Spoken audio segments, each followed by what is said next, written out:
DIY 教室。ペンキ缶の開け方、閉め方。今回はペンキ缶の開け方、閉め方をご紹介します。ペンキには顔料や樹脂などさまざまな成分が含まれていて、時間の経過とともにその成分が缶の底に沈殿します。沈殿したまま使うときれいに塗れなくなるので、缶を開ける前に均一に混ぜる必要があります。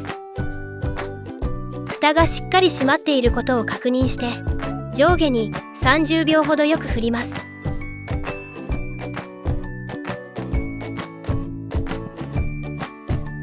さらに缶を逆さまにして蓋を押さえながら30秒ほど振り続けます。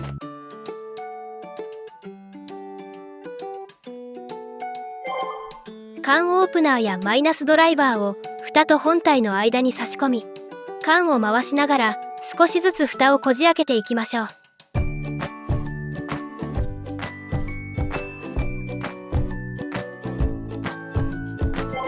缶の縁に溝がある場合、溝にペンキがたまらないようにねじったキッチンペーパーを詰めておくと、缶についたペンキの拭き取りが楽になります。缶から容器にペンキを注ぎます。使う量が多い場合はその都度継ぎ足しましょう。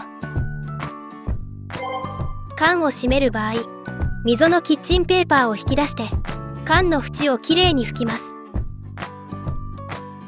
蓋の周りもきれいに拭き取っておきましょう。上から強く押さえて蓋を閉めます。